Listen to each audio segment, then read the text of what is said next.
This episode is sponsored by JDAQA Software Testing, your scalable solution for manual, automated, security, and performance testing. Check us out at jdaqa.com. And with that, let's get on with the show.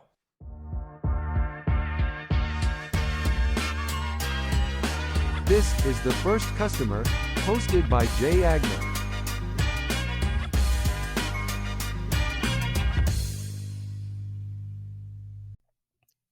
Hi, everyone. Welcome to the First Customer Podcast. My name is Jay Agnew. Today, I'm lucky enough to be joined by Calvin Hendryx-Parker. He's the CTO and co-founder of 6 Feet Up, 2023 Indianapolis Tech Exec of the Year, 2025 Press Any Key Award winner, AWS hero. He's been nominated for Tech Educator of the Year. He's got so many awards, I can't even get through all of them.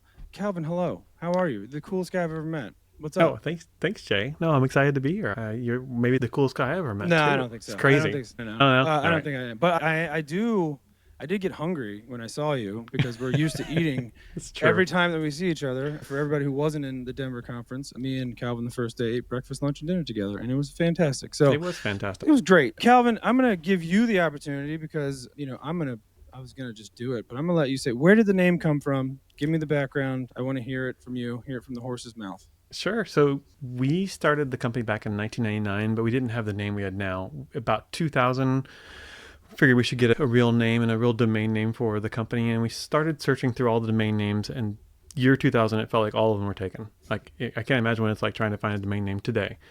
Gabrielle, my wife and co-founder, who was right behind me, said, why don't you do a play on words for the family's business? My family had been in the mortuary business since 1888. And instead of putting people 6 feet under, we thought we should try and get them a little more alive and kicking. And so we searched, and 6feetup.com was available and all of its incantations. And so we gave it a little test run, and people seemed to respond well to it.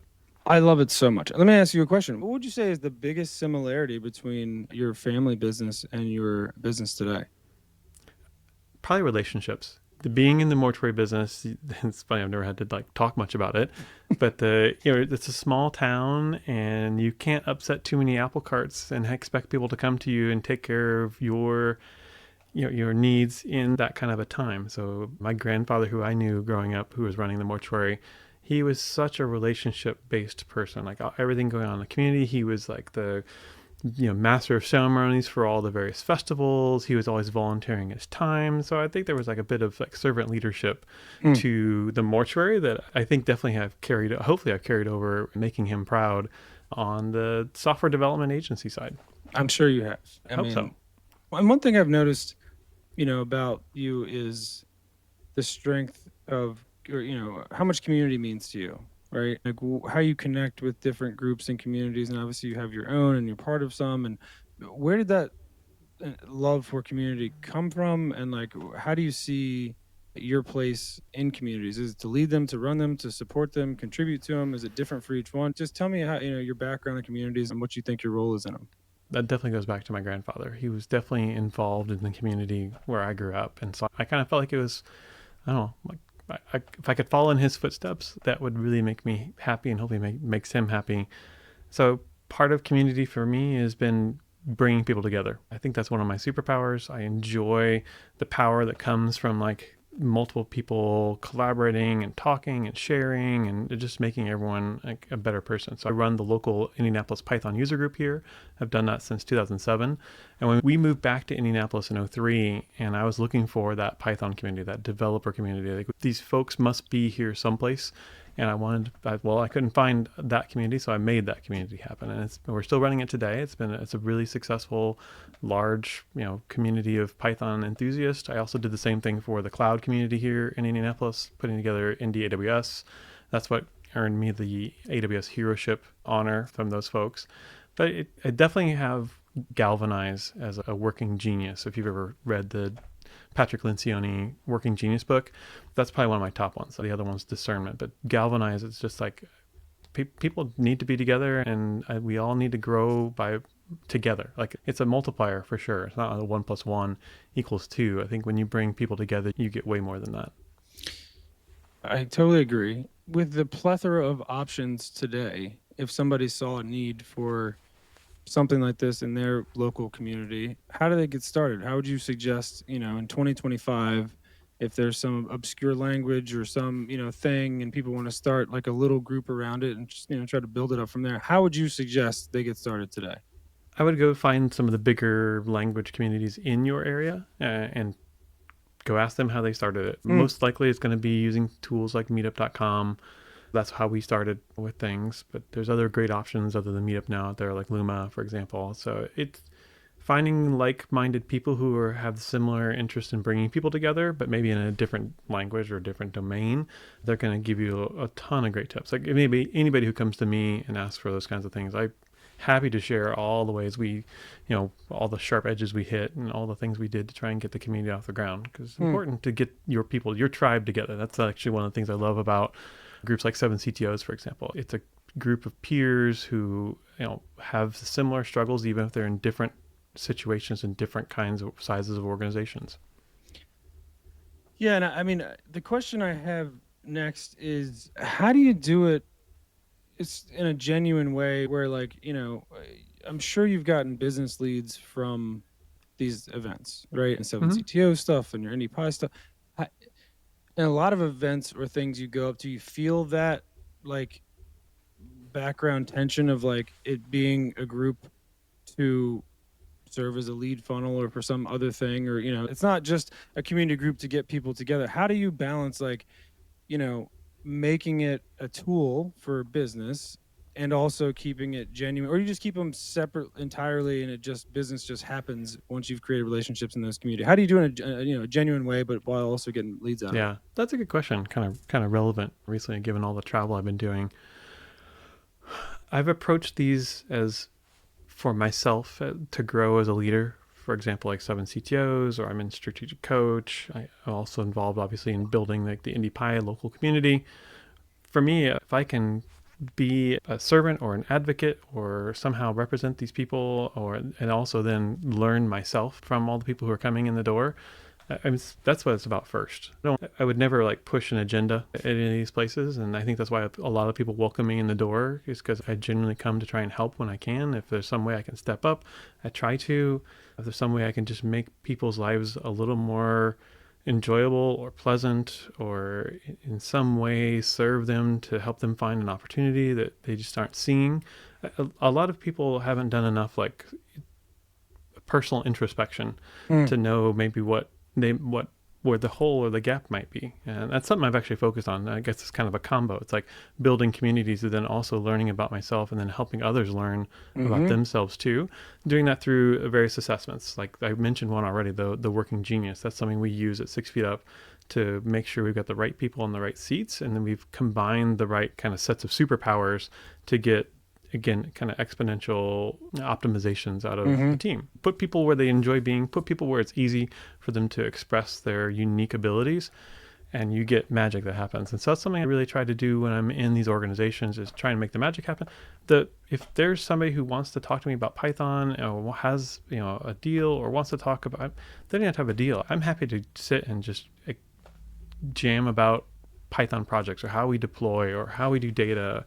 And if they need help with it, then so be it. If not, then it was a great conversation, and hopefully they got what they needed out of it. So how do you manage the time around all that? And because I mean, it's and I'm sure it's a work in progress, but I'm curious because it's, you speak of the introspection, and I think as a business owner, I think we get the opportunity to be introspective more than maybe some other folks do, because like we're in charge of our time, whatever that means. But just like how, you could sit there and talk to somebody for a couple hours and it's a great conversation and you're doing whatever. But like, as a business owner, as the, the main sales guy and the partnership guy and all the stuff that you do for the business, how do you make sure, do you ever feel like you're not doing enough of that? Or is there like an internal struggle of like, hey, I should maybe spend more time here, like, for the community, or less time with the community and more time trying to kind of cultivate, business? Like, is there this push and pull when you're scheduling all this crazy stuff? And we were talking before the show about all the stuff you've been to this year already and all the stuff you're going to like, how do you, and then like, what do you do when you get back? Like, is it just like a constant, cycle of, debriefing the stuff you did and then kind of prepping for the next thing? Just give me a little bit of an insight into how you manage all this stuff. Yeah, most people would be horrified by my calendar, like the craziness that ensues there. Now I'm working. This is definitely a work in progress toward having a more sane, reasonable calendar. But the events I go to, like for example, I was at DjangoCon this year, PyCon this year, PyOhio this year, KubeCon I just got back.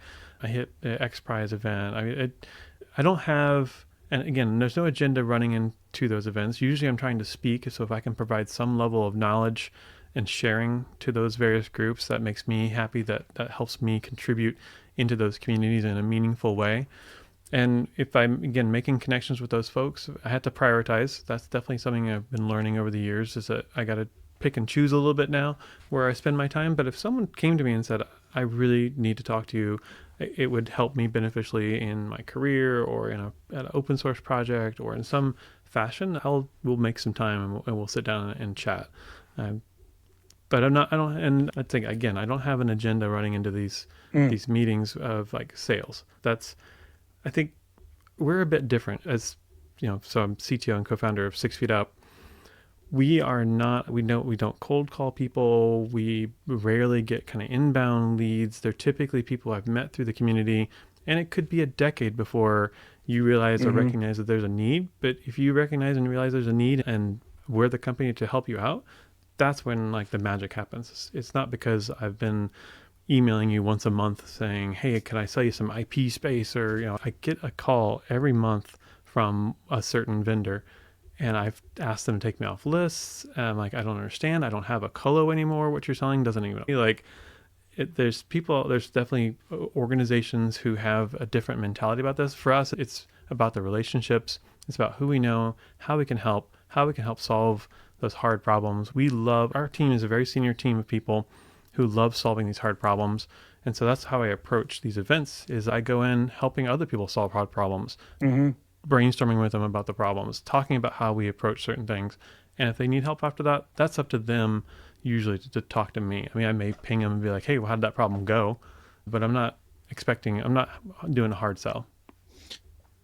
I appreciate that very much. You and I approach business development in a very similar way. I don't pitch at anybody, and rarely do people even know what I do until they ask or something comes up that's relevant. But kind of asking this because it's so close to what I deal with, is like, do you feel like, when we all have the pipeline and, we have what's in our pipe and it's up and it's down and it's whatever. Do you ever feel the stress of like, hey, our pipeline's a little tighter than it should be right now, or there's not enough stuff in the pipeline, and the way that I sell is very long tail sales. So like, it's not really going to like solve that problem immediately. Like, what do you guys run into that period where you're like, okay, all this community building stuff and long tail, sales is great, but like, we need to get some business in the door. Right.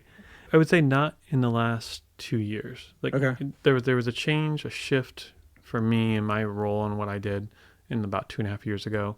Prior to that, yes. I mean, there would definitely be ups and downs. Relationship sales would come in, things would be great, and then we get full of business, and then I'd probably stop kind of being a little more active in the community because I'm like, we got enough stuff right now. I'm busy. I was actually doing implementation work. Like I was, knee deep and rolled the sleeves up and was working on projects. Well, that changed. They said, I think it's best for you to continue on the relationship path, be active in the community, share stories, share expertise, go out and kind of be the face. And since then, the pipeline has stayed a lot more consistent. Not that they all sign, but there's definitely enough stuff always kind of constantly coming in that's more than keeping me busy. Yeah, that's a good answer. I like that. All right, well, let's get into some actual questions here that I have. I mean, This is just us being pals. Like, I haven't even got to really ask anything. But where did you grow up? And I know the answer to this. I'm going to ask anyway. What impact did that have on you being an entrepreneur? So I grew up in New Palestine, Indiana. So a small town just outside of Indianapolis. And all my family had been in that town for a couple generations. So that definitely impacted my sense of community. I mean, we already heard about the mortuary and my grandfather's role in the community, but it wasn't just him. I mean, my grandmother played a huge role also in the community. I think she was in she had held the award for like the longest standing tenure in the PTO, that she was in it for like 40 years because there were 4 kids. There was a big gap in between. I mean, I know you may know a little bit about that. And so she was very involved in the community. I mean, she was very involved in the business. And so I saw a husband and wife that were my grandparents. And then my parents did the same. They were also entrepreneurs. They were school teachers by university training, but then ultimately they founded a bicycle shop in the town. And when that kind of wore down, didn't, meet the needs, they started a woodworking shop. And so they were also entrepreneurs. I can't say they were like super successful entrepreneurs, but I saw, again, husband and wife, my mother and father, my grandmother and my grandfather in business together. And I guess the message just clicked because I was like, that must be how you do this. So I went into business with my wife back in like say 99, 2000. We've been in business 26 years together. We've been married 25. Wow. So, yeah. Okay. So I know what the business used to do, but was 6 Feet Up the first business you guys started in general? Like I know it started as a hosting thing and a bunch of different stuff, but is that, Yeah, Gabrielle and I met working together at a software company in San Francisco that was doing like shrink wrap. Actually, I have a box somewhere around here, like literally like photo project software. So if you remember CompUSA, I'm dating myself now. If you remember like CompUSA and Best Buy and you'd go in and like buy an off the shelf piece of software, like we worked on a couple projects around software that shipped on CD-ROMs and floppies and things like that. And I guess we just liked working together, and so we decided, slowly over time we started building up. I had a hobby, which was I had a server in our apartment. This is a 1-bedroom 600 square foot San Francisco apartment. I had a 4U rack mount server that was sitting on the ground in our living room acting as a coffee table, but it was also hosting friends' websites. And so I someday told them I would someday charge you, whatever, we'll figure it out later. And then at some point, Gabrielle's company closed the doors during the .com bust, and she back invoiced everybody, and they all paid. And that was actually those were our first customers ever, were the people who were my friends on this server. And then she started making flyers and marketing and growing this hosting business over the years. Probably over the first 10 years, that was the main source of revenue for 6 Feet Up. And then we've moved more 100% over into application development, big data pipelines, machine learning training, and LLM projects, those kinds of things. I love that story. I've heard that story a couple times, and I love it every time I hear it, especially the coffee table server. You also answered my "Who was your first customer?" question in that business. What I am interested in is like that major pivot there to completely different stuff. I mean, you built a business doing one thing, and then you're like, just kidding, we're gonna do other stuff. So it's like they were adjacent. I like adjacent, but like we both know they're completely different skill sets. To build and host and run a server versus like to build custom, enterprise grade software or whatever you want to call it. What was that time like? Were you guys just like, okay, this is spun down enough, like we have to do something else, or were you like, we just want to try something? Like, why did you guys make that pivot, and like, what was that time period like for you guys? Initially, we probably for the first year or two of 6 Feet Up, it was just straight basic hosting. This is pre-public cloud. This is before Amazon's S3, which was the first cloud service really that ever launched.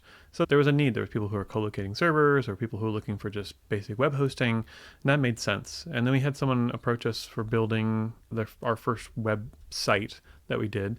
But it ended up being an application because it was an organization that had quite a catalog. It was actually a group that did like fine French stone, like marble and limestone and things like that. And so they had a catalog of portfolio, like pictures of the projects, pictures of the product. And I was like, this will be hard to build as a static website. We should really put a database behind it and start building an application around it for them. That was actually where I got involved in the Python and Zope community. So Zope was an application framework from way back. It later morphed into us doing content management work using the technology called Plone, which we got very involved for the first 15 years of our company's existence in that open source project. And that's definitely, we were focusing on building, deploying, and hosting those sites for our customers. So it was almost a natural progression from basic hosting to building applications to bigger, more enterprise-like applications that required special knowledge about how to host them. And then as the public cloud became a reality, we dove in and actually stopped hosting our own servers, buying hardware and putting it into colos and racks and things like that. I mean, I love the idea of gadgets and blinky lights and servers and hardware. Obviously, look at the hardware behind me. I've got all my video game systems. But that was a great day when we shut off the last physical pieces of hardware that were part of our hosting infrastructure. No, that's cool. I like that. Do you remember who the first customer was after you guys made that, the one for the French Stone site? Do you remember, because at that point you'd made the switch, I would guess, right? You start to go like, oh, well, okay. I wouldn't say there was a definite switch. Okay. There was definitely a trend towards, we can build, software or applications and websites. And so the first one was Marbre de Boulonnais. And I can't remember the name of the San Francisco company, but it was through a friend. A friend contacted us and said, hey, we need a site built. You guys seem savvy, I guess. And so away we go. The first few small sites, that we did back, this is 2003, 2004 timeframe, were very small. We came back to Indiana and we're living in Hancock County, which is one of the donut counties around Indianapolis. And the Visitors Bureau for that county was putting out like a pitch for building the next version of or maybe the first version of the Visitors Bureau's website. And we won that contract and we were so happy. It was $8,000. I couldn't believe it. Now it's hard to open my computer for $8,000 these days. Yeah. Wow. What's the most Indiana thing about your company?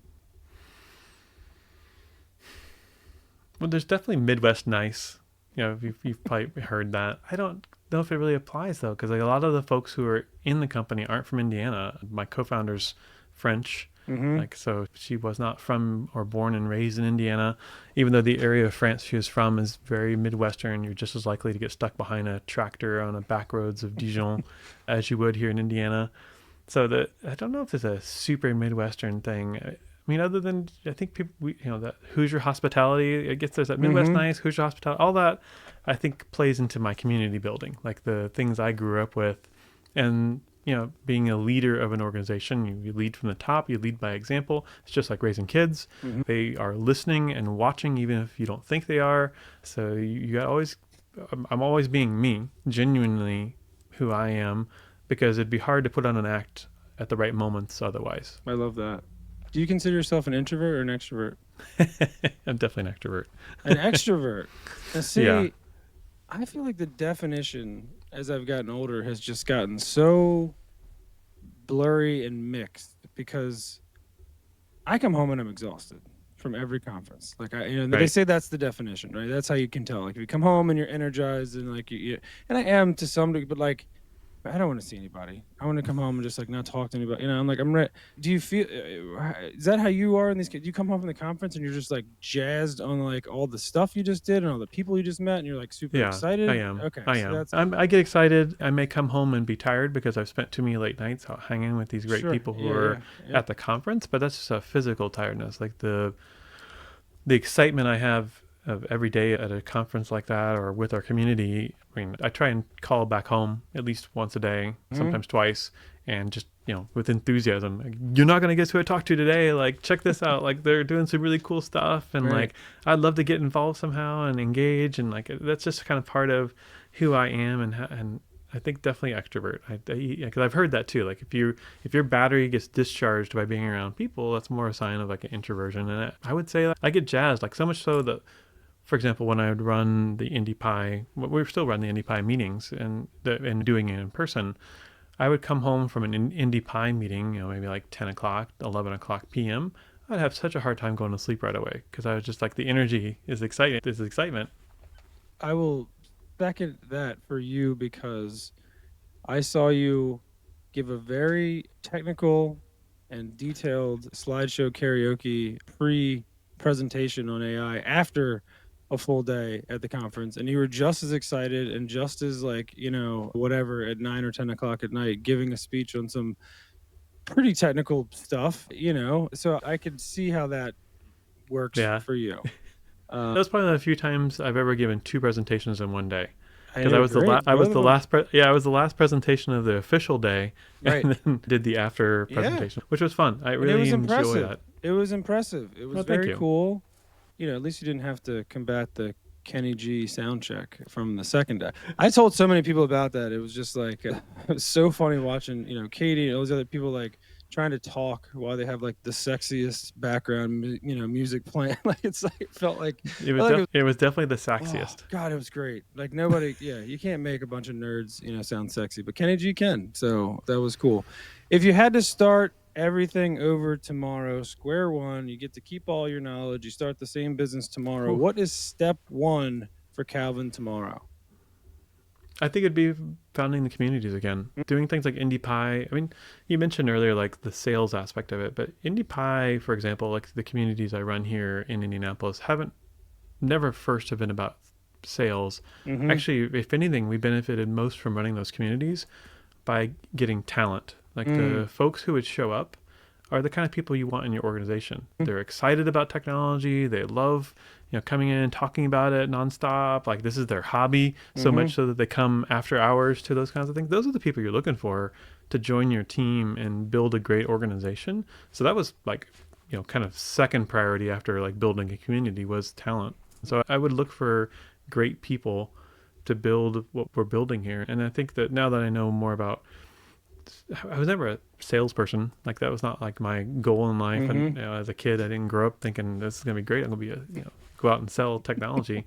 I'd still a problem solver. And so I still would go out and give presentations and give talks about the kind of technology that are interesting to me. I mean, the best way to learn some technology is to go give a presentation about it, because you got to be the expert. I mean, there's going to be questions and it's going to be free form and you can't control all the variables that are going on there. And I love that. That's probably one of my favorite things to do. I think it's I love that advice. And the only question I would have is that a luxury style strategy, right? Where like you have like, you have the lights on and you have some like for people who like don't, they need business, right? They need leads, they need whatever. Like that approach may not work for them because it's longer tail kind of sales stuff. Yeah. Is there an in between? Is there like, if you were going to start tomorrow and go build a community, would you be able to keep the lights on if, you were at ground zero? What would you do if you're like, oh shit, this is great that we're doing all this cool stuff, but we don't have any leads in the pipeline? It's like, what's your first move to go get, that first client if you started again tomorrow? Still community. Still community. I would still be going out there, and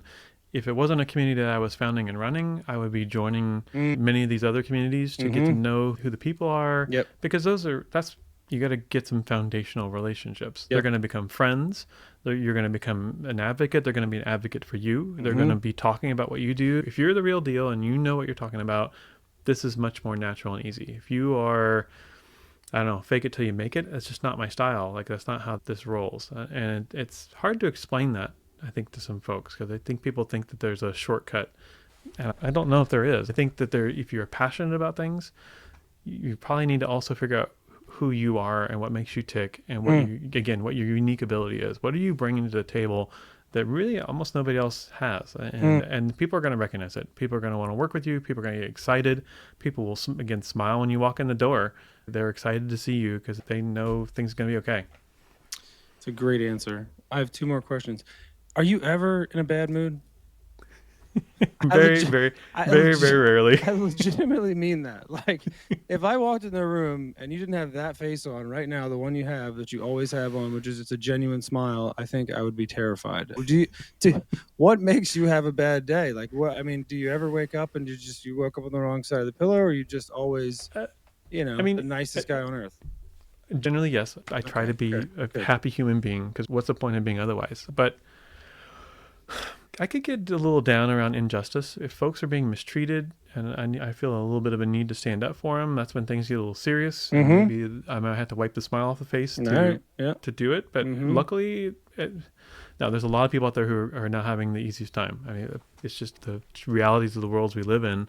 But if there's ways I can help those people, I would want to do so. And if it's right in front of me, then we're going to get down to business and we're going to hopefully help make it right. I have other stories I could probably tell you over cocktails one night. We won't do that here. But I just had to ask. I only imagine that, like, your wife and kids see like a bad day on Calvin. They're like, oh my God, what happened? The house burned down. Like, what happened? Like, something crazy must have happened for it's him interesting not to walk in and smile. Even when we were at you and I were at a conference just a couple of weeks ago, and during one of the first presenters' talk, they asked someone if they'd be willing to come up and give a 3-minute introduction of themselves. And he asked if anybody who would be willing to do that. I raised my hand. Yeah, I'd be willing to do that. No one else raised their hand. I'm looking around the room. Like, I know. shoot. I was one of the ones that didn't raise their hand. I know. Oh, I'm surprised. I saw So it. I get up there, and one of the questions he asked me as part of the critique, which I really appreciated, like I truly did get something out of that critique, was, well, what's a moment of adversity that you've had in your life that you could use as a relatable moment to others? And oh boy, you saw my answer to that was, I kind of blanked. I said, and I told my wife this too. The words I said were, I think I'm the wrong person to ask about a bad moment in my life. And I told my wife the situation. First words out of her mouth were, you're the wrong person to ask about that. Because it's true. Like, she responded exactly the same way I would. And I actually met up with the speaker later that night, and I approached him and I said, listen, I wanted to kind of explain myself a little bit about that response. It's hard to have a bad moment when all the obstacles are actually learning. And I enjoy learning, and I love becoming a better human being. And so I look back on those things actually fondly, because it gave me a moment. Like, I get to learn about myself and learn some new capability or some new way I react. So I don't see them as bad. And I guess that's maybe why there's always a smile on the face. Always. I mean, they say that, you light the room up when you walk in, and like, it is very true. It's a weird thing that some people just have, like this ability that, like, you see Calvin and you're like, oh God, it's just going to be so much nicer when he's over here. It's just like every time, I don't know what it is or why, like, you just like attract people to you. It's definitely the Midwest nice, but also just like, you're your own dude, and you're doing your thing, and you've kind of etched your own path. And it's impressive in the short amount of time, the amount of respect that I've accrued for you. And I love everything that you have going on, and like, the fact you work with your wife and you just do the community stuff, and it's all stuff that I think I share similar values, which is why I appreciate it so much. That's why we get along. It's why we get along. So I have one more question for you, non-business related at all. I don't want to hear about the Python communities or anything else. I want to hear about Calvin being Calvin. If you could do anything on earth and you knew you wouldn't fail, what would it be? That's interesting. I sat and thought about this for a little bit, because I've listened to some of your past episodes. You're the only person. I knew this question was coming, and that's hard. I'm doing what I love. Well, everybody says that, but I always challenge that. I mean, I let people get away with it sometimes because it's been a long show. I'm like, all right, it's been enough. But like, I do challenge that, because there has to be some things that you are still afraid of. Death or of whatever, of doing this really crazy, fun, wild, or maybe not wild, maybe it's just a thing, or maybe it's some, altruistic thing that you want to see in the world. But I always push back and go, yeah, I get it, but we're all still living in our own little bubble. That's true. Like, that's true. Yeah. Well, I've thought about what could be a possible moonshot type project for me. I mean, there's things I would love to go do that are, fun. Like I love motorcycles and cars and those kinds of things. I love, playing with computers and obviously retro video games. But I would love to help affect the world in some positive manner. And I think a key to growing empathy where we are, and maybe the United States specifically, would be around enabling more people to see how the rest of the world lives. Could there be travel grants, scholarships, a requirement in high school that people get out of their comfort zone and get out of their bubble? And could I somehow get more people to see the rest of the world? Because I don't think they would treat others the way they do. And this, again, bit of a generalization, but everyone can benefit from travel and seeing the rest of the world and seeing how others treat other people, seeing the beauty in places that don't look like yours. I think there's a lot of magic there. It's a great answer, and I also think it's not as far out of reach. I think it could be possible. I'm not sure what that looks like. I'll need a few moments where I'm actually at home and not traveling to think about it. Good luck with that. But no, and I like that, maybe even more localized, where it's like there's probably that, epiphany moment, or just that window into other people's lives that aren't the same as yours, like 30 minutes from you. Right, like, I mean, the city. So it's like there's always this, and I've always tried. Like, you don't want to go drop your kids off, downtown when they're 4 years old to like learn how the world. But you'd be surprised. I've sent my kid to downtown Paris basically nearly by himself when he was 10. Okay, well, 10 is fine, but you can't. I always wonder as a dad, like, is there a way for me, to expose them to more Yeah. stuff, even local? So I Which is love what we that. did. I really love that sentiment, and I think it's actually doable. It's probably the most doable one that anybody's Yeah. given me. Yeah. So My two boys are very well traveled. They've seen numerous countries, lots of different ways of life. Because the area we live in, I mean, Indiana's got some, obviously more rural areas, but the area we live in is very nice. It's very comfortable. There's lots of people who look like us and have, resources to do whatever they want. But they need to see that's not the norm. And Yeah. that's by far in the world. I love that. And so we've taken them. That was hopefully one of the biggest gifts we've given them has been that ability to see other places like this, like see other places that not like this, actually. Mm-hmm. No, you were a great dad, and I love that answer. Oh, and, thank you. Calvin, you're the man. I could probably spend another 45 minutes just talking about how great you are. Again. We'll just do 45 minutes just on how great you are. We did 37 minutes on it, so we could do another 45 on it. If people want to reach out to you directly about something they heard today, how do they do that? Email me, calvin@sixfeetup.com, or you can follow me on LinkedIn and direct message me there. I'm very open on LinkedIn. I try to share a lot on there. Those are kind of the two main ones. I don't participate much anymore on X or Blue Sky or any of those kind of other networks. Mm-hmm. But email's easy. I'm a globally unique name.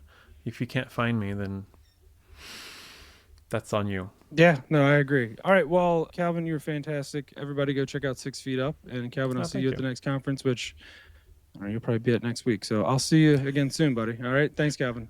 Thanks, Jay. See you, man.